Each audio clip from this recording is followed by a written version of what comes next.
కావున మనం వినిన సంగతులు విడిచిపెట్టి కొట్టుకుని పోకున్నట్లు వాటి యందు మరి విశేష జాగ్రత్త కలిగి ఉండాలి అన్నాడు అన్నమాట.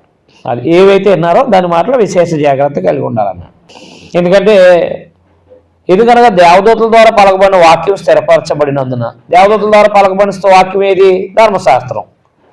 ప్రతి అతిక్రమమును అవిధేయత న్యాయమైన ప్రతిఫలం పొంది ఉన్నారు వాళ్ళు. ధర్మశాస్త్రానికి వ్యతిరేకంగా బతికినట్టు వాళ్ళు దాని ప్రతిఫలం పొందారా లేదా? పొందారు కదా. మరి ఇంత గొప్ప రక్షణ మనం నిర్లక్ష్యం చేసిన ఎలా తప్పించుకుంటాం? అర్థమైందా? అది ధర్మశాస్త్రంలోనే తప్పు చేసినప్పుడు తప్పించుకోలేకపోయాడు కదా, కొత్త నిబంధనలో తప్పించుకుంటాడా? అది దాని అర్థం అనమాట.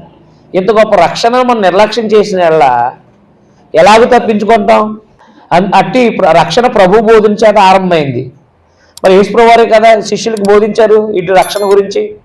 అట్టి రక్షణ ప్రభు బోధించేత ఆరంభమై దేవుడు తన చిత్తానుసారంగా సూచక్రియలు మహత్కార్యాలను చేతను నానా విధములైన అద్భుతముల చేత విధములైన పరిశుద్ధాత్మ వరాలు అనుగ్రహించిన చేత వారితో కూడా సాక్ష్యం ఇచ్చుండగా వినిన వారి చేత మనకు దృఢపరచబడెను.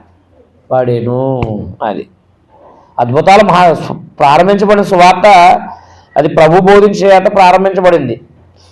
అది ఎలా స్థిరపరచబడింది? అదే రక్షణ ఆ సువార్త ఎలా స్థిరపరచబడింది? పరిశుద్ధాత్మ వరాలతో స్థిరపరచబడింది. అంటే అద్భుతాల మహత్కార్యాలతో స్థిరపరచబడింది. అంటే ఇంత గొప్ప రక్షణ మనం నిర్లక్ష్యం చేస్తే తప్పించుకుంటామా? ధర్మశాస్త్రం న్యాయమైన ప్రతిఫలం ధర్మశాస్త్రం ఉన్నవాళ్ళు న్యాయమైన ప్రతిఫలం పొందారు. ధర్మశాస్త్రం ఉన్నవాళ్ళు ధర్మశాస్త్రానికి వ్యతిరేకంగా జీవిస్తే దాని ప్రతిఫలం అనుభవించారు కదా. మరి కొత్త నిబంధనలో అంటే లేకపోతే ప్రభు బోధించిన రక్షణలో ఈ గొప్ప రక్షణ నిర్లక్ష్యం చేస్తే తప్పించుకుంటామా? అది తప్పించుకోలేము. ధర్మశాస్త్రంలోనే తప్పించుకోకపోతే కొత్త నిబంధనలు తప్పించుకునే అవకాశం ఉందా? లేదు. అందుకని జాగ్రత్తగా ఉండమన్నాడు అన్నమాట. 5వ వచనం, మనం మాట్లాడుతున్న రాబో లోకాన్ని ఆయన తన దూతలో లోపరచలేదు.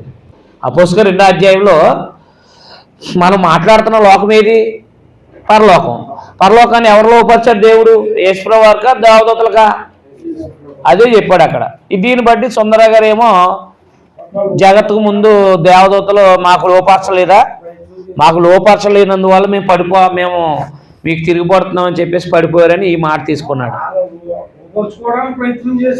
కానీ దేవుడు ఇలా గెంటేసాడు దేవదూతలు, వాళ్ళే కొంతమంది సాతానుడు అయ్యాడని చెప్పేసి ఆయన తీసేశాడు డాక్టరీని.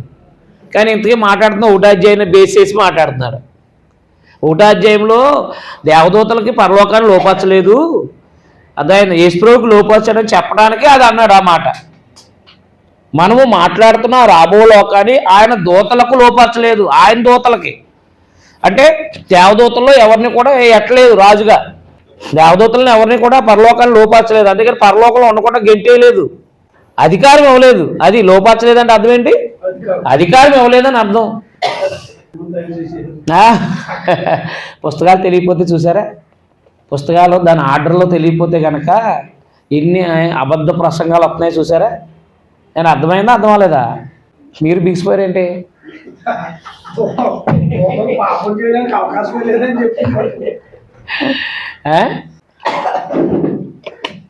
మీరు కూడా ఏంటి బిగిసిపోయారు? దీంట్లో బాబు మొన్నటిదాకా ఎలా చెప్పారు, మళ్ళీ ఇప్పుడు ఇదేంట్రా నాయన ఎలాగైపోయింది ఏంటనా? మనం చచ్చిపోయే వాళ్ళకు నేర్చుకునే వాళ్ళం అనే సంగతి మర్చిపోకూడదు అని అంతేనా?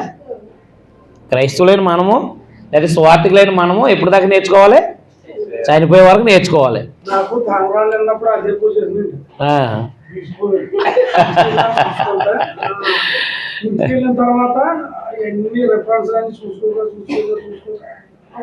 అప్పుడు వెలిగింది. అవును, అంతే కదా. కలిపేసి ఏర్పడేశారు అంతే. 2వ అధ్యాయం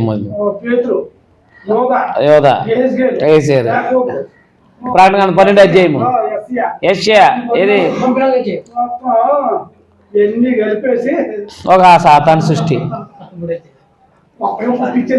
అంతే.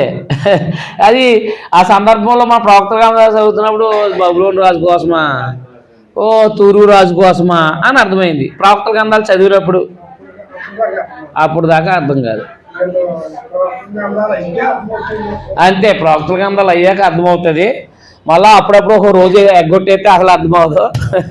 అది మాత్రం జాగ్రత్తగా చూసుకోండి. మరి అర్థమైందా? మన ప్రభు సంఘాల్లో గ్రీక్ వచ్చిన మహానుభావులు లేరు కాబట్టి ఆలోచించుకుని సరి చేసుకోవడానికి ట్రై చేయండి. దేవుడు మీరు ఇంకా అభివృద్ధి అవుతారు. లేదు మాకు ఎప్పుడో మూలలో ఒక ఆయన వేసాడంటే ఇంకా అంతే సంగతులు మీ పని. లైన్లో లాక్కొచ్చారు. చూడండి, మనం మాట్లాడుతున్న రాబో లోకాన్ని ఆయన దోతలు లోపరచలేదు. అయితే ఒకడు ఒక చోట ఇలా దృఢంగా సాక్ష్యం ఇస్తున్నాడు కీర్తన 8లో. అవునా? నువ్వు మనుషుని జ్ఞాపకం చేసుకోవాడు ఏ పాటు వాడు, నువ్వు నరపుత్రుని దర్శించడం వాడు ఏ పాటు వాడు, నువ్వు దేవదూతల కంటే వాడిని కొంచెం తక్కువ వాడిగా చేసావు. ఎవరి గురించి? యేసుప్రభు గురించి అనమాట. మహిమా ప్రభావాలతో వాడిని కిరీటం ధరింపజేశావు. నీ చేతి పనుల మీద వాడికి అధికారం అనుగ్రహించావు. వాడి పాదాల కింద సమస్తమును ఉంచావు. ఎవరి మీద? యేసుప్రభు మీద. యేసుప్రభు కింద ఉంచావు. అదైందా? దేవదూతలకు లోపరచలేదు. మానవ దేహంలోకి వచ్చిన ప్రభువుని యేసుక్రీస్తు వారికి అప్పగించావు కాబట్టి మానవుడు ఏ పాటు వాడు అన్నాడు. దేహంలోకి వచ్చాడు కాబట్టి దేవుని స్వరూపం, దేవునితో సమానుడు అయినటువంటి వాడు దేహంలోకి వచ్చినప్పుడు ఏమయ్యాడు? ఆయన తక్కువ వాడయ్యాడు. ఆయన ధనవంతుడేంటి, మన కోసం దరిద్రుడయ్యాడు అన్నాడా? మరి దేవదూతలా కాకుండా ఆయన మానవ దేహంలోకి వచ్చాడు. ఏమయ్యాడు మరి? ఆయన తక్కువ అయ్యాడు. అదే కదా మరి. మూడు ఆయన పరలోకంలో దేవునితో దైవ సమానుడు అన్నాడు. దేవుని స్వరూపి, దేవుని సమానుడు స్వభావంలో, అధికారంలో కాదు, సమానుడు అన్నాడు. మరి దేహంలోకి వస్తే ఏమవుతాడు? మానవుడు అవడా? మరి మానవుడిని మళ్ళీ దేవుడు అనొచ్చా? మన వాళ్ళకి అర్థం కాక అదే ఆయన దేవుడు దేవుడు దేవుడు అంటున్నారు అంతే. ఇప్పుడు ఎవరు? యేసు ప్రభు రాజు అయ్యాడు అన్నాడు అంతే. నీ విశ్వాసం ఏంటి? మత్తయి 16:16. అవునా? దేవుడు అక్కడే, దేవుడు కుమారుడు అక్కడే, అందరికీ తండ్రి దేవుడు అక్కడే. అదేనా? అవునా?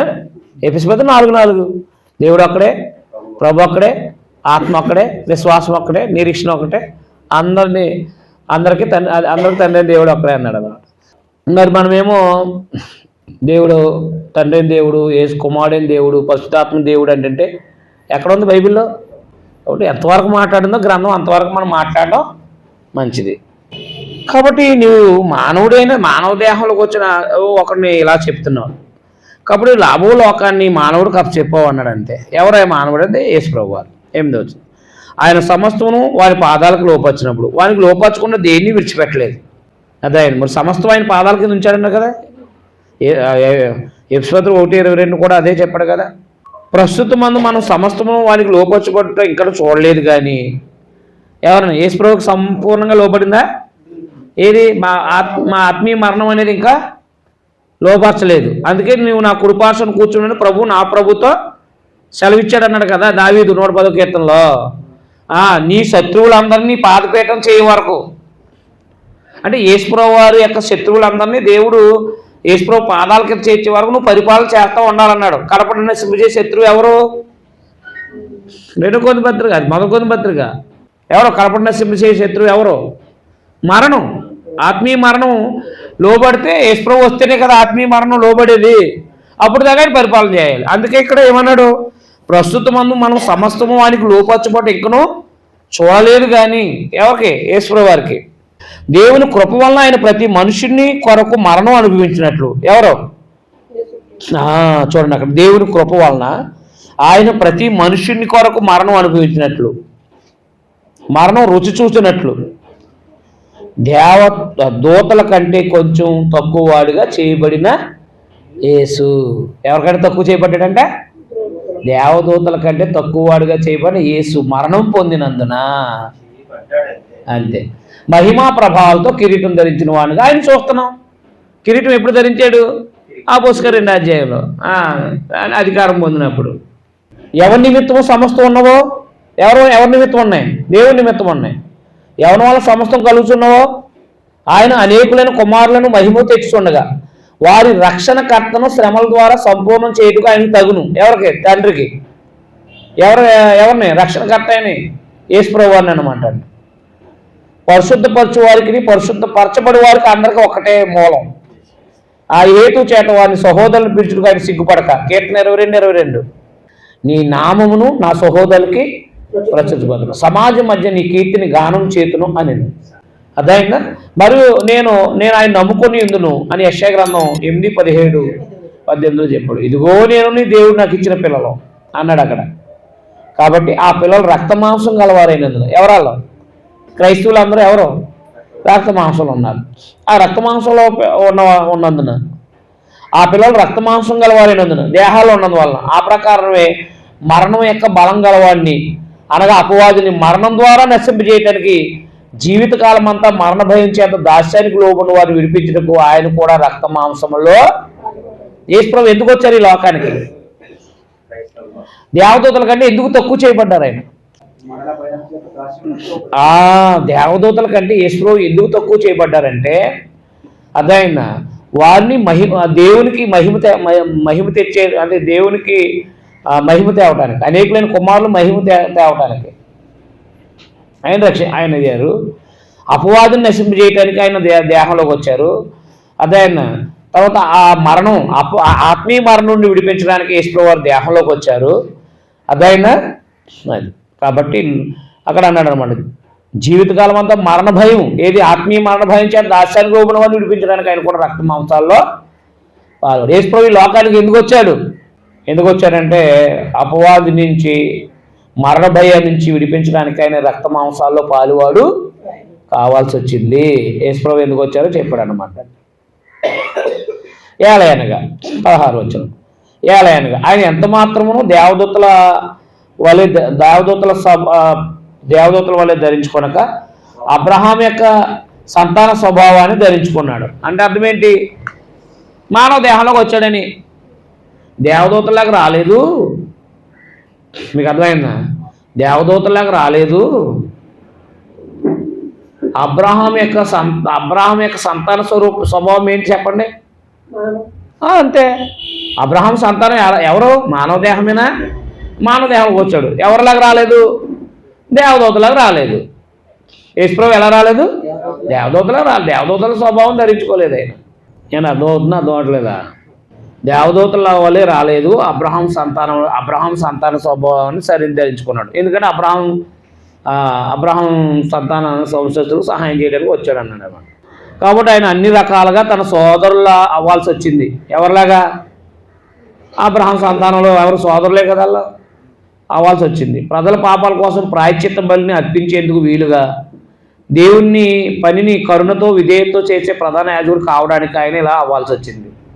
దేవుని పనిని కరుణతో విధేయత చేయటానికి పరీక్షలు ఎదురైనప్పుడు ఆయన స్వయంగా బాధ అనుభవించాడు. కాబట్టి పరీక్షలు ఎదుర్కొంటున్న వాళ్ళకి ఆయన సహాయం చేయగలడు అన్నాడు అన్నమాట. ఎందుకు వచ్చాడు ఆయన? అదే ఆయన అబ్రహాం సంతాన స్వభావాన్ని ఎందుకు ధరించుకున్నాడు? అబ్రహాం సంతాన స్వభావం ఎందుకు ధరించుకున్నాడు? మానవులందరినీ రక్షించడానికి అనమాట. అందుకే అన్ని విషయాల్లో దేవుని సంబంధ కార్యాల్లో కనికరము నమ్మకం గల ప్రధాన యాజకుల నిమిత్తము అన్ని విషయాల్లో ఆయన తన సహోదరులు వంటి వాడు. అది కాబట్టి జాలి పుట్టాలంటే దేహంలో ఉండాలి కదా. జాలిలో ఉండాలంటే ఎక్కడ ఉండాలి? దేహంలో ఉంటేనే కదా జాలి అంటే ఏంటో తెలుస్తుంది. జాలి విధేయత ప్రధాన యాజకుడికి నిమిత్తం.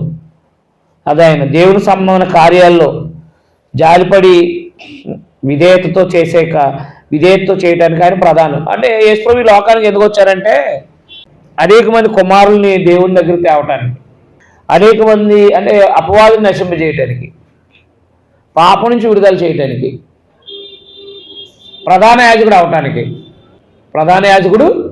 అవటానికి ఈ లోకానికి వచ్చారన్నమాట. అది 2వ అధ్యాయం. యేసుక్రీస్తు వారు దేవదూతల కంటే ఎందుకు తక్కువ చేయబడ్డారు? శ్రమపడిన వారికి సహాయం చేయటానికి అనమాట. శోధించబడి శ్రమ పడుతుంది ఎక్కడ? మానవులు దేహంలోనే కదా. మరి ఇప్పుడు ఆయన కూడా దేహంలోకి వస్తే సమస్య తెలుస్తుంది కదా. అందుకని తాను శోధింపబడి శ్రమ పొందిన కనుక శోధింపబడిన వారికి సహాయం చేయగలవాడే అన్నాడు అనమాట. సహాయం అంటే శోధింపబడుతున్న వారికి సహాయం చేయడానికి వచ్చారు దేహంలోకి. మన నిమిత్తం దేవుణ్ణి మన తెలివి తప్పు చేసేదానికి సహాయం అడగడానికి ప్రధాన యాజకుడు అవడానికి వచ్చారు. మన పాపాలను క్షమించడానికి ఈ లోకానికి వచ్చారు. అర్థమవుతుందా? మరణ భయం లేకుండా చేయటానికి వచ్చారు. మరణ దాసులు ఉన్నవారు విడిపించడానికి వచ్చారు. సో 2వ అధ్యాయంలో యేసుప్రభు లోకానికి ఎందుకు వచ్చారు? ఆయన ఎవరైనా టచ్ చేస్తారో 2వ అధ్యాయం అలా యేసుప్రభు లోకానికి ఎందుకు వచ్చారు అంటే 2వ అధ్యాయంలో ప్రభు తగ్గించబడ్డానికి కారణాలు. దేవదూతల కంటే ప్రభు ఎందుకు తగ్గించబడ్డాడు? 2వ అధ్యాయం అనమాట. దేవుని స్వరూపము దేవుని తత్వం యొక్క మూర్తిమంతమైన ఆయన దేవదూతల కంటే ఎందుకు తక్కువ చేయబడ్డాడు? లేకపోతే తన సహోదరులు అంటూ వాడు ఎందుకు కావాల్సి వచ్చింది? యేసుప్రభువు దేహంలోకి రావడానికి కారణాలు ఏంటి? 2వ అధ్యాయం అన్నమాట. అర్థమైందా? 1వ అధ్యాయంలో దేవదూతల కంటే యేసుప్రభు గొప్పవాడు. 2వ అధ్యాయంలో దేవదూతల కంటే గొప్పవాడు ఎందుకు తగ్గించబడ్డాడు? అదే గొప్పవాడు అయినంటే ఆయన దేహంలోకి ఎందుకు రావాల్సి వచ్చింది? అది 2వ అధ్యాయం. యేసుప్రభువు దేహంలోకి ఎందుకు వచ్చారంటే దీనివల్ల పరలోక సంబంధమైన పిలుపులో పాలు పొందిన పరిశుద్ధ సహోదరులారా, మనం ఒప్పుకున్న దానికి అపోస్తులను ప్రధాన యాజకుడైన యేసు మీద లక్ష్యం ఉంచండి. నేను ఇదన్నీ ఎందుకు తీసుకొచ్చాడండి? దేవదూతల మీద కాదు మీకు లక్ష్యం. ఎవరి మీద లక్ష్య పెట్టండి? దేవదూతల మీద కాదు, ఎవరి మీద లక్ష్య పెట్టండి? అది యేసుప్రభు మీద లక్ష్యం పెట్టడానికి యూదుల్లోని క్రైస్తవులైన వారిని యేసుప్రభు మీద లక్ష్యం పెట్టడానికి అర్థమైంది. ఈ 2 అధ్యాయాలు చెప్పుకురావాల్సి వచ్చింది. అంటే వాళ్ళ లక్ష్యం ఎక్కడుంది? ధర్మశాస్త్రం మీద, మోషే మీద ఉండొచ్చు. ఇప్పుడు ఆ లక్ష్యాన్ని ఎక్కడ దేవదూతల మీద. ఆ దేవదూతల మీద ఉన్న లక్ష్యాన్ని ఎవరి మీద పెట్టారు ఇప్పుడు? ఎందుకంటే 1,85,000 మందిని చంపారు దేవదూత. గొప్పడే కాదా? వాళ్ళ మీద ఉంటుందా? యేసుప్రభు మీద ఉంటుందా? ఉంటుంది కదా. అదే దేవదూతల కంటే గొప్పవాడు ఈయనని చెప్పాను అనమాట. దేవదూతల కంటే యేసుప్రభు గొప్పవాడు, ఆయన కుమారుడు, వీళ్ళ సేవకులు. ఇప్పుడు మోషే కంటే గొప్పవాడు అని చెప్తున్నాడు అనమాట 3వ అధ్యాయంలో. 3వ అధ్యాయంలో మోషే కంటే యేసుప్రభు. మోషే ఏమో పరిచారకుడు, యేసుప్రభు ఏమో కుమారుడు. 3వ అధ్యాయం. ఇందువల్ల పరలోక సంబంధం పిలుపులో పాలు పొందిన పరిశుద్ధ సహోదరులు. పరలోక సంబంధం పిలుపు అంటే ఇది స్వార్థ. ఆ దేవుని రాజ్యంలోకి వచ్చిన మనందరం కూడా పరలోక సంబంధం పిలుపులో పాలు పొందిన వాళ్ళమే. మనం ఒప్పుకున్న దాన్ని అపోస్తులు ప్రధాన యాజకుడు యేసు మీద లక్ష్యం ఉంచండి. ఏం ఒప్పుకున్నాం? ఆయన రాజు అని ఒప్పుకున్నాం, దాని మీద లక్ష్యం ఉంచండి. ప్రధాన యాజకుడైన యేసు మీద లక్ష్యం ఉంచండి. దేవుని ఇల్లంతట్లో మోషే నమ్మకంగా ఉన్నట్టు ఈయన కూడా తను నియమించిన వారికి నమ్మకంగా ఉన్నాడు. ఎవరో? యేసుక్రీస్తు వారు. దేవుని ఇల్లంతలో మోషే నమ్మకంగా ఉన్నాడా?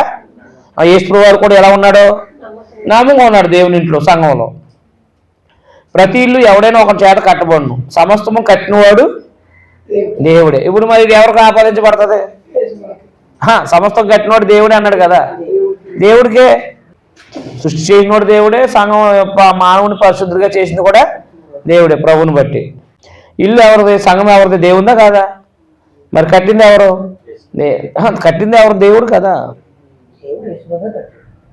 అది ఈయన మోషే కంటే ఎక్కువ మహిమగా అర్హుడుగా ఎంచబడ్ను. అది చూడండి. మోషే గొప్పవాడే, కానీ మోషే కంటే గొప్పవాడు ఎవరు? యేసుక్రీస్తు. మోషే కంటే ఎక్కువ మహిమకు అర్హుడుగా ఎంచబడేను. అది ఎక్కువ మహిమకు అర్హుడు అంటండి. అర్థమైందా? ముందు చెప్పు సంగతులు సాక్ష్యార్థంగా మోషే పరిచారకుడు అండి. దేవుని ఇల్లంతట్లో నమ్మకంగా ఉన్నాడు. మోషే ఎవరు? దేవుని ఇల్లంతట్లో. అయితే క్రీస్తు కుమారుడై ఉండి ఆయన ఇంటి మీద నమ్మకంగా ఉన్నాడు. ఎవరింటి మీద?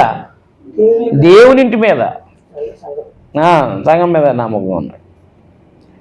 ధైర్యము, జాగ్రత్త పెట్టుకోండి. ధైర్యము, నిరీక్షణ, ఉత్సాహము తొదమట్టుకు స్థిరంగా చేపట్టిన వల్ల మనమే ఆయన ఇల్లు. అది మనమే ఆయన ఇల్లు అంటాను. సంఘమే దేవుని ఇల్లు. అది ధైర్యం ఉండాలి, స్థిరంగా చేపట్ట.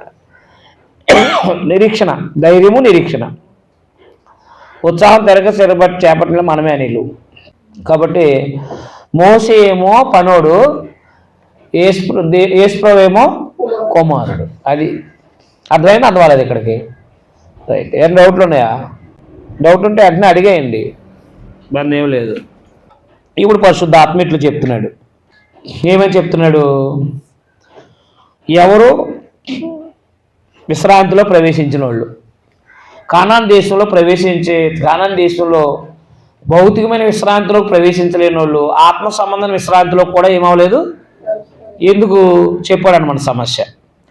నేడు మీరు ఆయన శబ్దం వినేయాలా అంటే ఇప్పుడు ఇశ్రాయేల్ దేవుని ఇల్లు గురించి చెప్తున్నాడు అనమాట. ఇశ్రాయేల్ దేవుని ఇల్లులో అది ఆయన ఎంతమంది ప్రవేశించారు? విశ్వాసులు ప్రవేశించారు, కానీ అవిశ్వాసులు. అది సందర్భం ఇక్కడ. దేవుని ఇల్లు అయిన ఇశ్రాయేలీల్లో బయలుదేరిన జనంలో వాళ్ళు అవిశ్వాసులు వెళ్ళలేదు, విశ్వాసులే వెళ్ళారు. మీరు ఆలకలాగా ఉండొద్దు అన్నాడు అనమాట. మీరు ఆలకలాగా ఉండొద్దు, అవిశ్వాసులుగా ఉండొద్దు. చూడండి, నేడు మీరు ఆయన శబ్దం వినేళ్ళ అరణ్యంలో శోధన దినమందు కోపం పుట్టించినప్పుడు వల్లే మీ హృదయములను కఠినపరచుకొనకుడి. 95వ కీర్తన 7-11 లైన్లు. 95వ కీర్తన 7-11. మీ హృదయాలు కఠినపరచుకొనకండి. 40 సంవత్సరాలు నా కార్యాలు చూసి మీ పితరులను పరీక్షించి శోధించారు. కావున నేను ఆ తరవారు వాళ్ళు విసిగి మీరు ఎల్లప్పుడూ తమ హృదయాలోచనలో తప్పిపోతున్నారు. నా మార్గాలను తెలుసుకోలేదు. నా మార్గాల్ని గనుక నేను కోపంతో ప్రమాణం చేసినట్టు వారు నా విశ్రాంతిలో ప్రవేశింపరని చెప్పి తిని. ఎవరాళ్ళ శోధించిన వాళ్ళు 45 సంవత్సరాలు 9వ వచనం చూడండి. 45 సంవత్సరాలు నా కార్యాలు చూసి మీ పితరులు నన్ను పరీక్షించి శోధించారు. అదైందా? కాబట్టి వాళ్ళ హృదయాలోచనలో తప్పిపోయారంట వాళ్ళు. అందుకని అరణ్యంలో బయలుదేరిన జనము, శోధించిన జనం, అవిశ్వాసులైనటువంటి వాళ్ళు పరదేశంలోకి వెళ్ళలేదు.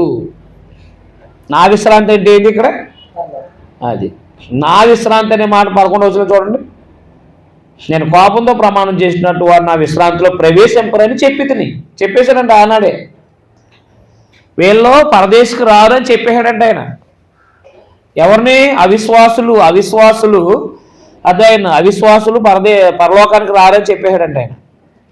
అంటే వాళ్ళు భౌతిక సంబంధమైన విశ్రాంతిలో ప్రవేశించలేకపోయారు. కానాను దేశంలో ఆత్మ సంబంధమైన పరలోకంలో కూడా వాళ్ళు ప్రవేశింప. ఎందువల్ల? అవిశ్వాసాన్ని బట్టి. అంతే చెప్పాడు 12వ వచనం. అందుకు గద్దించాడు. మీకులాగా అలాంటిది ఏమైనా ఉందేమో జాగ్రత్త చూడండి అన్నాడు. వాళ్ళకిలాగా మీలో అవిశ్వాసం ఉందేమో చూసుకోన్నాడు. అది 12వ వచనం చాలా ఇంపార్టెంట్. సహోదరులారా, జీవం గల దేవుని విడిచిపోనట్టి విశ్వాసం లేని దుష్ట హృదయం మీలో ఎవరి అందైనా ఒకవేళ ఉండనేమో జాగ్రత్తగా చూసుకోమన్నాడు. 2వ అధ్యాయం 1వ వచనంలో జాగ్రత్త చెప్పాడు. ఎంత గొప్ప రక్షణ నిర్లక్ష్యం చేస్తే తప్పించుకోలేరని. ఇప్పుడు 3వ అధ్యాయం 12వ వచనంలో ఏం చెప్తున్నాడు? ఆ ఇశ్రాయేలీలాగా విశ్వాసం లేని దుష్ట హృదయం ఏమైనా ఉందేమో జాగ్రత్తగా చూసుకోమన్నాడు అంట. మరి విశ్వాసం లేదనుకోండి, క్రైస్తవుల్లో ఎక్కడికి వెళ్ళరు? విశ్రాంతిలోకి వెళ్ళరు. అందుకని విశ్వాసం లేని దుష్ట హృదయం మీలో ఎవరైందేనో ఒకవేళ ఉండేమో జాగ్రత్త చూసుకోండి. నేడు మీరు ఆయన శబ్దం విని అలా కోపం పుట్టించినప్పటి వల్లే మీ హృదయాలను కట్టిపరచుకోండి ఆయన చెప్పింది కదా. కనుక పాపం వల్ల కలుగు భ్రమ చేత, పాపం వల్ల కలుగు మోసం అన్నాడు అక్కడ. పాపం వల్ల కలిగే మోసం చేత మీలో ఎవడైనా కఠినపరచబడుకున్నాడు నేడు అనబడే సమయం అనగానే ప్రతిదినం ఒకనొకడు బుద్ధి చెప్పుకోండి. ఇప్పుడు సంఘానికి హెచ్చరిక ఇది ఎవరికి? హెచ్చరించుకోండి సహోదరులారా. ఒకవేళ నేడు అనబడే సమయం ఉండగానే ఒకనొకడు ఏం చేయండి? బుద్ధి చెప్పుకోండి, హెచ్చరించుకోండి. ఏలైనగా మొదటి నుండి మనకున్న దృఢ విశ్వాసం అంతం మట్టు గట్టిగా చేపట్టేయాలని క్రీస్తులో పాలువారు విందాము. అది కూడా అండర్లైన్ చేసుకోండి. యేసుప్రభువులో ఎప్పుడు పాలువారం అవుతామంట? అర్థమైందా? ఎప్పుడు పాలువారమై ఉంటామంటే అది విశ్వాసము అంతం మట్టు గట్టిగా చేపట్టేయాలని క్రీస్తులో పాలువారమైంది. కాబట్టి దేవుని ఇల్లు అయిన ఇశ్రాయేలీల్లో అవిశ్వాసులైనటువంటి వాళ్ళు ప్రవేశించలేకపోయారు. కాబట్టి మీలో ఒకవేళ అలాంటి అవిశ్వాసం ఉందేమో జాగ్రత్త చూసుకోండి. అదే నేడనే సమయం ఉండగానే ఒకనొకడు ఏం చెప్పుకోండి? బోధి చెప్పుకోండి అన్నాడు. క్రీస్తులో పాల్గొన్నాడు కదా 17లో 16లో 16 పైన విశ్వాసం అంతమట్టు గట్టిగా చేపట్టనేయాలని క్రీస్తులో పాల్గొనమంటే అక్కడికి వెళ్తాం, ఆయనతో కలిసి ఉంటాం, లేదా ఆయనలో నిలిచి ఉంటాం. మనం విశ్వాసం ఉంటేనే యేసుప్రభువులో ఉంటాం అనమాట. ఈ హెచ్చరిక అనమాట ఇది. 16 విని కోపం పుట్టించింది ఎవరు? మోషే మీద. మోషే కోపం పుట్టించింది ఎవరు చెప్పండి? అదే దేవుని మీద. విని కోపం పుట్టించింది ఎవరు? మోషే చేత నడిపించమని ఐగుప్తులను బయలుదేరి వచ్చిన వారు అందరే కదా. ఎవరి మీద 40 ఏళ్ళు ఆయన కోపగించాడు? పాపం చేసిన వారి మీదే కదా. అది దేవుడు ఎవరి మీద కోపగించాడు? పాపం చేసిన వాళ్ళ మీద కోపాడతాడు దేవుడు. అర్థమైనా అర్థమలేదా? ఇప్పుడు దేవుడి కోపం ఎవరి మీద ఉన్నట్టు? ఇప్పుడు అది పాపం చేయలేని మీద ఆయన కృప ఉంది, పాపం చేసేవాడి మీద దేవుని కృప ఉండదు. గుర్తుపెట్టుకోండి విషయాన్ని. మీరు పాపం చేయటానికి వెళ్ళారనుకో, మీ దేవుని కోపం రప్పిస్తున్నారని అర్థం. అర్థమైందా? మంచి పనులు చేస్తున్నారు అనుకో దేవునికి సంతోషం పుట్టిస్తున్నారని అర్థం. ఏ పనుల మీద ఉందాం? అది దేవుని సంతోషపెట్టే పనుల మీద ఉందాం. నేను అంతేనా? పాపం చేయడానికి వెళ్తామని ఆయన కోపం వచ్చేస్తుంది. కోపం వచ్చిందంటే ఎక్కడ ఏ లారీ కిందకి గెంటేస్తాడో తెలియదు, లేదా ఏ కొండ మీద నుంచి తోసేస్తాడో తెలియదు. మీకు అర్థమైంది? ఏ రోగం వస్తుందో తెలియదు. అది గుర్తుపెట్టుకోండి. భయం అదే, నాకు భయం అదే. అర్థమైందా? దేవునితో సంబంధాన్ని కోల్పోతే కనుక ఇక్కడ కూడా ప్రమాదమే, చనిపోయాక కూడా. అందుకే జాగ్రత్తగా ఉంటున్నాం. లేకపోతే డబ్బులు కలెక్ట్ చేయడం చేతగా కాదు. నెత్తి మీద చెయ్యేటి డబ్బులు రప్పించడంలో మన తర్వాతే కదండి. ఎవరైనా అభివృద్ధి అవ్వాలంటే ఇంటికాడ స్వస్థస్థాలు ఎట్టుకుంటే సరిపోద్దా? మరే వచ్చేస్తారు. ప్రార్థన చేస్తే కొయిట వెళ్ళిపోతున్నారు, ప్రార్థన చేస్తే ఉద్యోగాలు వచ్చేస్తున్నాయి. ఆయన ప్రచారం చేసేసాం అనుకోండి, వచ్చేసి పోసేరా, నేను పోతారా పోయిరా. మరే అసలు మనం బట్టలు నలుపుకోకుండా సేవ చేసే పని చేసేది సంపాదించేది ఏదైనా ఉందంటే స్వామీజీల తర్వాత హయ్యెస్ట్ మనదే. వాళ్ళదంటే నకిలీ. మన దగ్గర ఏదో కోతాకాదు జరుగుతాయి, ఏమన్నా జరిగితే జరగవా, అక్కడ వచ్చేస్తారు సెట్టి. వాళ్ళు డూప్లికేట్ వాళ్ళు, మన ఒరిజినల్ అంతే తేడా. డబ్బు కోసం కనుక మనం ప్రయత్నం చేసామా చచ్చిపోయే ఉంటుంది మన పని. ఒకవేళ ఎవరికైనా బాగుపడ్డాం మనం ప్రార్థన చేస్తే బాగుపడ్డారు, వాళ్ళ ద్వారా సువార్త చెప్పాలి వాళ్ళకి. కానీ డబ్బులు తీసుకోకూడదు కాదు. ఏది తీసుకోకూడదు. అందుకని డబ్బులు సులువుగా డబ్బులు సంపాదించేది ఏదన్నా ఇదే పని. కానీ ఇది అలా చేస్తే కనుక భయంకరమైన పరిస్థితి అనమాట. అందువల్ల అర్థమైందా? అందువల్ల దేవుడు కోపగించేది ఎవరి మీద? విశ్వాసం లేని దుష్టతరం మీద కోపగించాడు. అవునా? ఇప్పుడు మనం విశ్వాసం కలిగిన వారమే ఉండాలన్నాడు. ఆనాడేంటి మనల్ని ఏంటి? ఎవరి మీద కోపపడ్డాడు దేవుడు? పాపం చేసిన వాళ్ళ మీదే కదా. వారి శవాలు అరణ్యంలో రాలిపోయాడు. తన విశ్రాంతిలో ప్రవేశింపరని ఎవరిని గూర్చి ప్రమాణం చేశాడు? అవిధేయుని వారు గూర్చే కదా. కాగా అవిశ్వాసం చేతనే వారు ప్రవేశింపలేకపోయారని గ్రహిస్తున్నాము. అండర్లైన్ చేయండి ఆ విషయాన్ని. 19వ వచనాన్ని. దేవుని ఇల్లు అంతట్లో మోసే నమ్మకం ఉన్నాడు, కానీ ఆ ఇంట్లో చాలామంది అవిశ్వాసులు ఉన్నారు. ఆ అవిశ్వాసులు అనేటి వాళ్ళు పరలోకం లేదాలకే అని చెప్పేశాడు. ఎందుకు? ఇక్కడ ఉన్న క్రైస్తవులకి బలపరచడానికి, ఇక్కడ క్రైస్తవుల్ని ధైర్యపరచడానికి, హెచ్చరించడానికి. ఆనాడు అవిశ్వాసులైనటువంటి వాళ్ళు పరలోకానికి వెళ్ళరని చెప్పేశాడు దేవుడు. ఇప్పుడు మీలో క్రైస్తవులైనటువంటి మీలో ఎవరైనా అవిశ్వాసులుగా ఉంటే మీరు ప్రవేశించలేరు అన్నాడు. అవిశ్వాసం చేత ప్రవేశించలేరు అంటే ఏముండాలి మనకు? ఇప్పుడు దేని మీద ఉండాలి? అది దేవుని యొక్క నిరీక్షణ మీద, దేవుడు ఏర్పాటు చేసిన ప్రభువు మీద. 4వ అధ్యాయంలో మొదట్లో అదే చెప్పాడు. 3వ అధ్యాయంలో దేవుని ఇల్లు అంతట్లో మోసే నమ్మకమైన పరిచారకుడు, యేసుప్రభు నమ్మకమైన వాడు. కాబట్టి దేవుని ఇల్లు అయిన ఇశ్రాయేలీల్లో అవిశ్వాసులైనటువంటి వారు పరలోకంలోకి ప్రవేశింపరు అని దేవుడు తెలియపరచుట. దేవుని ఇల్లు అంతట్లో నమ్మకమైన పరిచారకుడు మోసే, నమ్మకమైన కుమారుడు యేసుక్రీస్తు. దేవుని ఇల్లైన ఇశ్రాయేలీల్లో అవిశ్వాసులైనందువలన వారు దేవుని విశ్రాంతిలో ప్రవేశింపరు అని తెలియపరచుట.